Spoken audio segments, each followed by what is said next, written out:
Այս ճանապարհի երթևեկելի գոտու եզրը ամռանը քանդեցին, հողը լցրեցին ճանապարհին։ Խցանումը կիլոմետրերով էր։ Քաղաքապետարանը հազանգեցի, քաղաքապետարան աշխատակցուին ասեց, որ ոնց քանդել են, տենց էլ կնորոգեն, ինչի համար եք անհանգստանում։ Ես հասկացա, որ նա ինքնիրավչություն է իրականացնում, տեսչական մարմիններին, կառավարություն, տարածքային կառավարման նախարարություն տարբեր տեղեր դիմեցի եւ այդ հողը մի գիշերվա մեջ տարհանեցին այդ տարածքից։ Նույն ճանապարհի վրա փորեցին փոս, այդ փոսը թողեցին, նորից կիլոմետրերով խցանում եւ ոչ մի տրտնջոց եւ ոչ մի մրմնջոց։ Վարորդները տեսեք ինչ ճարպկորեն, մեկը այս կողմից է վազանցանում, մեկը այն կողմից ու քաջությունը գիտեք ինչի մեջ է, որ ինքը այդ պահին փախավ։ Իսկ ով էլ որ են գնում այս բանի մեջ, փոսերի մեջ եւ կրում անհամաչափ վնասներ, ինքը չարամտորեն տրամադրած ասում է իսկ ինչի իմ հետևից եկողի համար ես ահազանգեմ սարքին, թող ինքն էլ ավելի շատ վնասներ կրի, որ իմ սիրտը հանգստանա։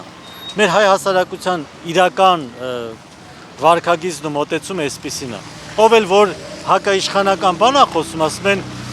քոչարանական է կամ սերժական է։ Ներողություն, հայկական չի կարելի լինել։ Պարտադիր եթե հակաիշխանական կամ իրավախախտում ես ի ցույց դնում մատնացույցանում, դու պիտի պարտադիր նախկինների ջրաղացին ջուր լցնող լինես։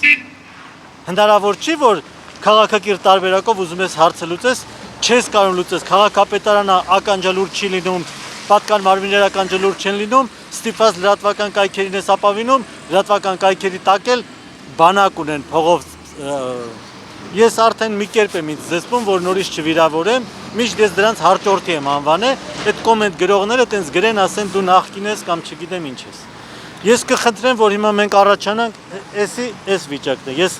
անցած տարել եմ սրա մասին քաղաքապետարան ասել։ Ես Viber-ի համար ունեի քաղաքապետարանի, մշտապես այդ Viber-ին տեսա ձայնագրություններով ուղարկում եմ, ասում էի կարգավորեք այս հարցը։ Մի հատ ընդեղ է ենթակառուցված կանցկացվե նստելա, մի հատ ստեղ է ենթակառուցված կամ երևի հենա ենթակառուցված կերեմ որ ճղած անցկաց ստեղա նստե։ Այնտեղ անցած տարի փոսային նորոգումներ են արել։ Փոսային նորոգումները արվում է ոչ թե օրենքով սահմանված չափին համապատասխան 5 եւ ավելի սանտիմետր բիտումով մշակելով եւ այլն, ուղղակի 2 սանտիմետր ասֆալտը ճղում են, վրայից բարակ շերտով ասֆալտը լցնում են, որպեսզի գալող տարի նորից փշրվի, նորից բացվի, նորից հարկատու ամբողջազանգված հարկը վճարի, որ իրանք նորից տենդեր հայտարարեն, տենդերը շահի Չալոն կամ Շարիկը կամ Բոբին եւ տենց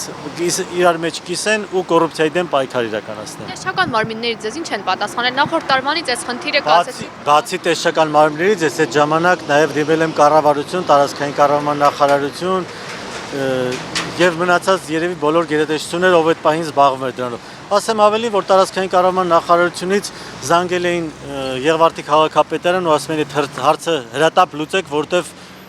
Արկադի Գալստյանը իբր դժգոհում է այդ խնդրից եւ այլն։ Եղվարդի քաղաքապետարան ասում է, «Իսեր ասում, մենք այդ ճանապարհի հետ կապ չունենք»։ Ասում է, «Խեր ասում, բանի Եղվարդ-Երևան ճանապարհի բանի Դավիթ Հաշյանի հատվածը»։ Ասում է, «Բայետի Դավիթ Հաշյանն է, նշանակում է Երևանինն է»։ Նոր տարածքային կառավարման նախարարություններից զանգել եմ, ասում, «Դուք չեք տարբերում վարչական շրջանների իրարից, համայն կապետարանների կամ սպասարկման տիրույթը, որ սպասարկման ոլորտն է բանում»։ Մի խոսքով, հետո հասկացա, որ անիմաստ է այդ մարդկանցից ավել բան ակնկալելը, որովհետեւ ծիրանի ծառից դեղցի պտուղ ակնկալելը անիմաստ է։ Ես ինչ վիճակ է։ Մենք այդքան փող ենք տալիս, ես ուր է գնում բա այդ փողերը մեր։ Այդքան գույքահարկ ենք վճարում, գոնե 1% ծախսեն այս ճանապարհների վրա, մենք այս մեր սեփական գույքը չավիրենք, հետո դրա համար մի հատ էլ փող չտանք։ Որքան հաճախ եք այս ճանապարհով երթևեկում։ Ամեն օրը 2 անգամ։ Ու ինչքան գույքահարկ եմ տալիս, այդքան էլ տալիս եմ արհեստավորներին ու մեքենայի պահեստամասային, որ բերեմ նորոգեմ, նորից քշեմ, նորից իրանց գույքահարկ տամ։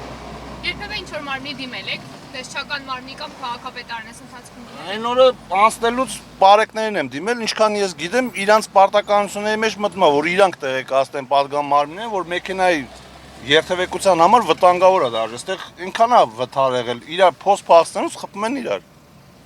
Չեմ հասկանում։ Սենց բան չի եղել երբևիցե։ Ես 2000 թվականից մեքենա եմ վարում, սենց բան, սենց փողոցներ չի եղել երբեք։ Ինչքան ժամանակավոր է վիճակն է։ Անցած տարի սեպտեմբեր, օգոստոսի վերջերից իբր վերանորոգեցին, ավելի վատ էր։ Հետո ձուն եկավ հալով ու սկսեց սենց։ Ձեր մեքենան կոնկրետ ինչքան վնաս է այս ընթացքում կրել։ Դուք ինչքան վնաս եք կրել։ Ես արդեն մի 100,000 մեքենան վերանորոգել եմ ու ընթացքային մասերը փոխել եմ, բայց հեսա նորից վերանորոգելու վաղն է։ Քաղաքապետարանը ստեղով չի գնում գալիս, ստեղով իրանք էլ են չէ երթևեկում։ Իրանցը պրոստը պետություն է, այդ մեր հարկերից են իրանց մեքենաները սարքում, իրանց վրա չի երևում։ Մեր վրա երևում է։ Քաղաքում էլի հատվածներ կան, որ այսպեսի տեսք։ Ամբողջ քաղաքը, փոքր կենտրոնից սկսած մինչև ծայրամասեր, ամբողջ քաղաքը այսպես անմխիթար վիճակ է։ Տենց փողոց բակ չկա, որ այս վիճակը չլինի։ Ինչ ասեմ, մեքենաները վնասելով ամեն օր գնում գալիս ենք, ուրիշ ինչ Ձեր ասեմ։ մեքենան անձամբ վնասել եք, դուք ինչքան վնաս։ Այո, հենց նոր խփել եմ, պրոժինը կոտրել եմ։ Տանում եմ, որ վերանորոգեմ։ Հիմա տանգում եք։ Այո, հենց հիմա գնում եմ արեստավորի մոտ։ Ինչքան ժամանակ է, որ այս վիճակն է այս ճանապարհի։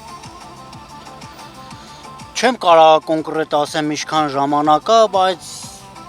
ես գրեթե ամեն օր այս ճանապարհից օգտվում եմ։ Առավոտյան շատ շուտ եմ գնում աշխատանքի, իրիկուները գալիս եմ, միշտ խցանումներ այս քանդածների վիճակում։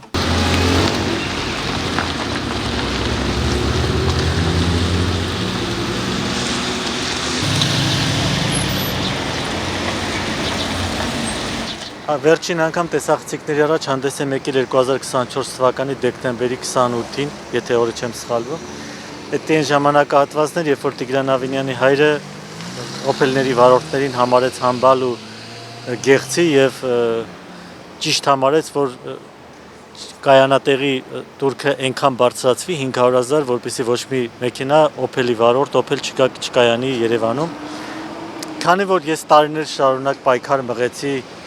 նախկին եւ ներկա իշխանությունների դեմ եւ